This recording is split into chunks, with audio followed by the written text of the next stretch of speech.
Vítajte opäť v ďalšom videu, kde vám ukážem, ktoré kryptoburzy majú alebo mali v minulosti problémy s hackerskými útokmi a taktiež sa pozrieme aj na možnosti uschovania kryptomien, ako predísť útokom hackerov a novinku od Samsungu, ktorá určite poteší kryptokomunitu.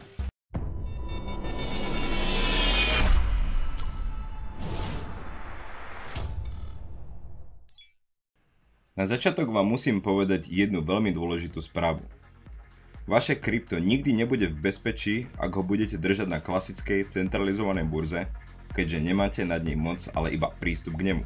Je to ako keby ste používali klasické banky, kde ak sa banka rozhodne zníži vám limit výberov, ako sme to zažili počas krízy v Grécku, alebo zablokujú účet podľa svojich vlastných interných pravidiel.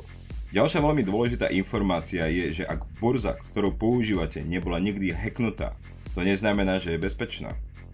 Skoro každá burza dennodenne čelí rôznym hackerským atakom a v drvivej väčšine sa pozitívne bráňa rôznym pokusom o prekročenie bezpečnostných protokolov.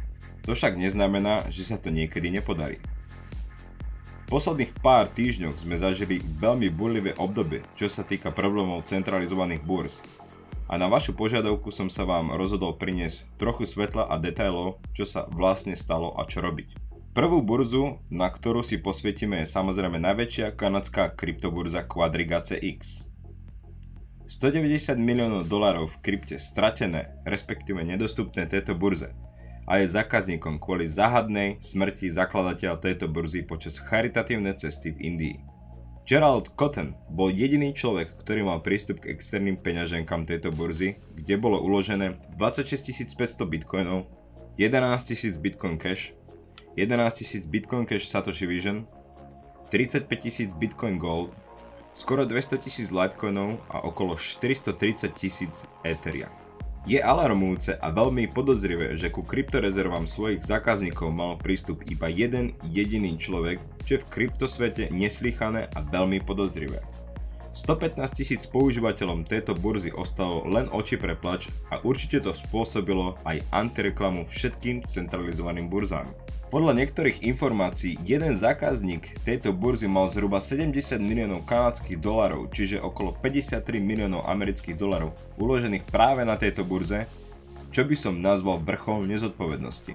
Po množstve rôznych investigácií vyplávalo na povrch veľa informácií, ktoré poukazujú na to, že táto burza nebola až taká bezúhonná, ako sa na začiatok zdalo.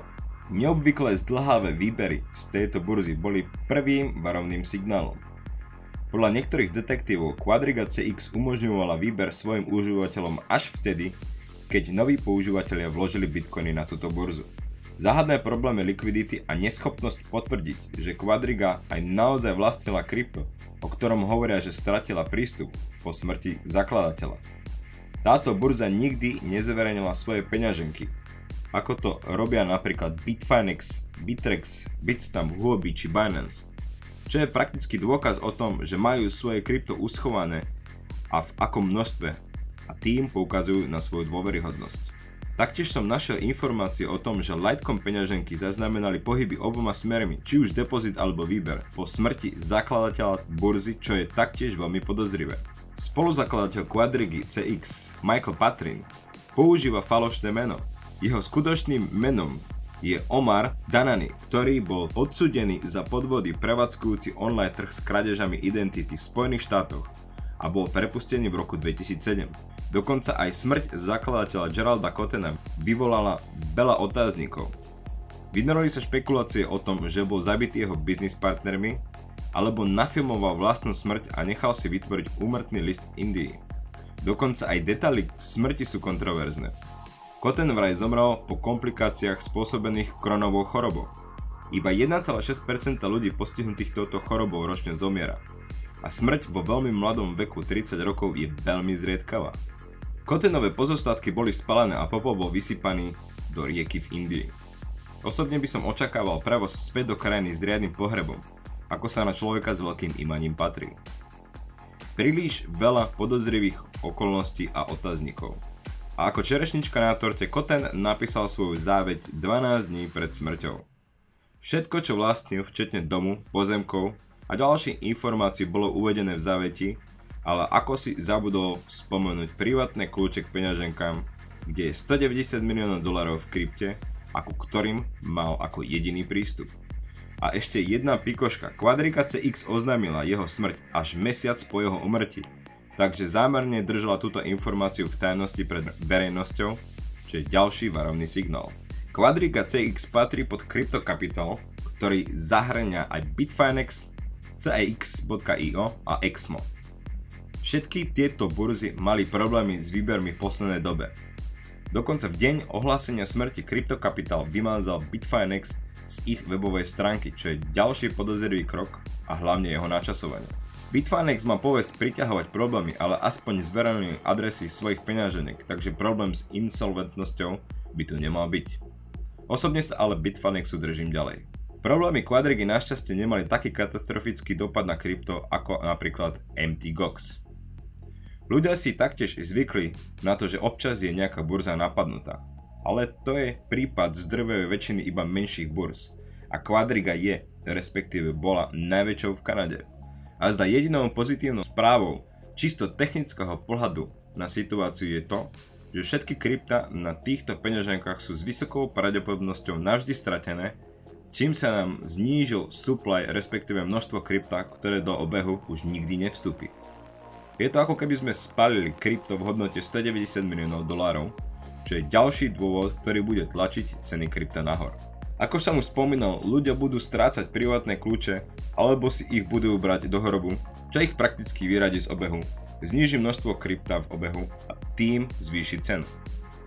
Prakticky bez toho, aby sme si to uvedomili, budeme zažívať non-stop tzv. Pálenie a vyraďovanie krypta z obehu, čiže presný opak toho, čo zažívame v normálnom finančnom svete. A táto burza samozrejme nie je jediná, ktorá mala v poslednej dobe problémy. Jednou z ďalších problémových burz je Cryptopia, ktorá zažila ďalší kryptoatak, pri ktorom stratila zhruba $16 miliónov. Čo je ale zarážajúce je fakt, že 15 dní po útoku zažila Cryptopia ďalší útok, kde bolo zo 17 000 Ethereum peňaženiek odsudzených 1675 Ethereum. Časť krypta bola zachytená burzou Binance, keďže hackeri sa pustili preniesť krypto práve na túto burzu, ale to už tak pošramotenej povesti Cryptopii určite nepomôže. Osobne Cryptopiu nepoužívam, keďže povesť a história tejto burzy nie je vôbec dobrá. Je zaujímavé, že aj napriek takýmto problémom používatelia tejto burzy stále vkladajú bitcoiny a tradujú na tejto burze. Je to asi kvôli obrovskému množstvu rôznych kryptomien. Cryptopia má na svojej platforme okolo 830 rôznych kryptomien a nebudem sa povedať, že vysoké percento sú len skamy, ktoré sa snažia nalákať hlavne tých menej skúsených na kúpu alebo obchodovanie. Chápem, že je ťažké kúpiť kryptomeny niektorých nových alebo malých projektov, ktoré sú aj tak veľmi riskantné. Ale už keď sa tak rozhodnete, tak kúpiť na burze a hneď ich presnúť do bezpečia von z burzy. Slabé zabezpečenie, zlá komunikácia pri vyšetrovaní, neochota pomôcť pri pokuse o odhalenie hackerov, to všetko sú varovné znaky toho, že niečo nie je v poriadku. Nielen malé, ale aj väčšie a známejšie burzy si v minulosti prešli podobným peklom, takže spomeniem z tých najznámejších Silk Road a strata 171 000 bitcoinov, Mt. Gox 850 000 bitcoinov, Bitstamp 19 000 bitcoinov, Bitfinex v roku 2016 stratil 120 000 bitcoinov pri hackerskom ataku, NiceHash 4000 bitcoinov, určite si pamätáte aj Coincheck a ukradnutých $534 miliónov v NEM tokenoch, BitGrail 195 miliónov v nanotokenoch, CoinRail 40 miliónov v rôznych tokenoch, japonská burza Zaif a 5966 bitcoinov, Purebit 30 miliónov a list ide ďalej. Spomenul som tie najväčšie, ale ak chcete celý zoznam, stačí sadnúť za internet a za pár minút nájdete všetky hacknuté burzy. A keď už sme pri burzách, určite prekvapím tým, že Slovensko sa taktiež nemilo zapísalo do týchto štatistík, a to práve tento rok. Kryptoburza CoinMama utrpela rozsiahly útok, kde prišlo k porušeniu bezpečia osobných údajov, o ktorom sa hovorí, že ovplyvnilo takmer 500 000 užívateľov. Burza, ktorá bola zaregistrovaná v Slovenskej republike, oznámila, že zoznam e-mailov a hesiel patriacich používateľom CoinMamy bol objavený na dark webe. Tento zoznam obsahoval podrobnosti týkajúce sa 450 000 používateľov, ktorí zaregistrovali svoje účty pred 5. augustom 2017, čo potvrdila spoločnosť CoinMama. CoinMama, ktorá vznikla v roku 2013, je síce zaregistrovaná na Slovensku, ale vlastní spoločnosť Newbit Ventures Limited so sídlom v Izraeli. Takže pre všetkých používateľov tejto burzy určite platí obrovská výstraha, kde je potrebné okamžite zmeniť hesla, resetovať 2FA autentikátory a pokiaľ je možné držať tam čo najmenej financií. Na nešťastie osobné údaje užívateľov včetne e-mailových adres, hesiel a fotiek osobných dokumentov už boli odsudzené a je veľká pravdepodobnosť, že môžu byť zneužité. Keď už sme pri zabezpečení, musím vám taktiež pripomenúť, že pri spustení Google Authentikátora je potrebné používať aplikáciu offline. Dostal som e-mail už od 5 rôznych ľudí, ktorí stratili svoje krypto aj napriek tomu, že používali Google Authenticator. Táto aplikácia funguje aj bez pripojenia na internet a po skenovaní QR kódu vašim telefón je extrémne dôležité mať telefón odpojený od internetu a Wi-Fi pripojenia. Samozrejme po zoskenovaní QR kódu môžete telefón dať späť do online modu, ale v momente skenovania musí byť mimo internetového pripojenia, aby ste minimalizovali riziko odhalenia vášho kódu z Google Authenticatora. A už keď sme pri bezpečnom ukladaní krypta, nemôžem obísť novinku, ktorá bola oznámená 20. februára, a to je potvrdenie Samsungu o podpore ukladania privátnych kľúčov k vašim kryptopeňaženkám v nových modeloch Samsung S10.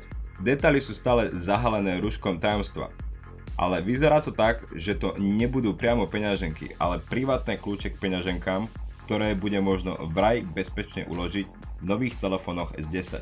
Pri tejto správe by som bol ale veľmi opatrný, keďže zastávam rovnaký názor ako John McAfee, ktorý tvrdí, že mobilné telefóny slúžia ako sledovacie zariadenia, kde je možné vďaka rukám šikovných hackerov vidieť presne to isté, čo vidíte vy na obrazovkách svojich mobilov. Nech je to už Samsung alebo iPhone, všetky zariadenia sa dajú napadnúť a sledovať. Skôr si myslím, že Samsung integruje túto podporu kvôli zvýšeniu ziskov vďaka tradingom a platbám. Apple Pay, Google Pay a menej populárny Samsung Pay sú šikovné aplikácie, ktoré zarobia týmto spoločnosťam veľmi veľké peniaze. Samsung má určite veľké plány do budúcnosti, čo sa týka nielen uschovania privátnych kľúčov, ale v budúcnosti možných aplikácií na kryptopeňaženky priamo v telefónoch, ale ja osobne zastávam názor, že ak je vidno môj privátny kľúč na displeji môjho telefónu, tak ho môže vidieť aj hociaký iný šikovný hacker. Popularite krypta to samozrejme prispieje, ale čo sa týka uskladenia krypta, to by som nechal na expertov v tomto odvetví. Prekupníkom v tomto odvetví je určite Cirela Finley telefón, ktorý má zabudovanú hardwareovú peňaženku v telefóne a na rozdiel od Samsungu je táto peňaženka úplne separovaná od telefónu. Určite odporúčam vygoogliť a pozrieť funkčnosť a spôsob, ako tento telefón funguje. Na YouTube sa nachádza už niekoľko desiatok videí priamo s ukážkou, ako používať tento telefón a sami pochopíte, že čo sa týka bezpečnosti, je tento telefón úplnou špičkou. Jedinou nevýhodou je samozrejme cena, ktorá je okolo $1000. Takže najlepšou a cenovo asi najpriateľnejšou možnosťou nám ostáva Nano Ledger, ktorý taktiež nezaháľa a nedávno prišiel s novinkou Nano Ledger X, ktorý sa líši od S verzie množstvom výhod. Ledger Nano X je možné pripojiť nielen ako USB kľúč, ale má možnosť bezdrôtového pripojenia cez Bluetooth, čo znamená, že vám sprístupní možnosť presúvať krypto nielen cez počítač, ale aj na mobilné telefóny. Ďalšou obrovskou výhodou je uloženie až 100 rôznych kryptomien oproti len malému množstvu S verzie. Toto je asi najväčšou výhodou a určite budú mať radosť a hlavne tí používateľia, čo majú vytvorené portfólia s väčším množstvom rôznych kryptomien. Cena jedného kusu je okolo 109 libier, respektíve 119 eur. A je to, čo sa týka pomeru ceny, bezpečnosti a flexibility asi najideálnejšia možnosť na trhu. Len by som vás chcel upozorniť, nikdy nekupujte ledgery v online obchodoch alebo Amazone či eBay. Pravdepodobnosť, že niekto získal prístup na váš ledger predtým, ako vám poslal vami zakúpený kľúč, je extrémne vysoká Ak máte záujem, ja vám pod videom ponúkam Factor link, čiže link priamo na výrobcu týchto ledgerov, kde si môžete bezpečne zakúpiť svoj Nano Ledger X. Na záver by som rád ešte zopakoval, ak chcete používať kryptoburzy, tak len na kúpu a nie na držanie krypta, čím sa vyhnete rizikám straty vašich financií. A keď sa už rozhodnete držať krypto na burze, tak len malú časť, ktorú chcete tradovať. Zabezpečenie vašich účtov by malo byť prioritou číslo 1, a to v správnej postupnosti, včetne Google Authentikátora a vyhnúť sa burzám s pofidernou históriou. Osobne používam Coinbase, Binance, Huobi, Bbox, KuCoin. Linky na tieto burzy si nájdete pod videom a v krátkej budúcnosti vám prinesiem video o ďalšej burze, ktorá má čo sa týka bezpečnosti a dôveryhodnosti ešte väčší potenciál, ale to sa nechajte prekvapiť v ďalšom videu. Takto je opäť všetko, držte svoje krypto v bezpečí a buďte informovaní, keďže biči trh sa blíži a určite nebudete chcieť ostať len divákmi, ale zviesť sa na vlne zelených čísel. Ja sa s vami lúčim a dovidenia opäť na budúce.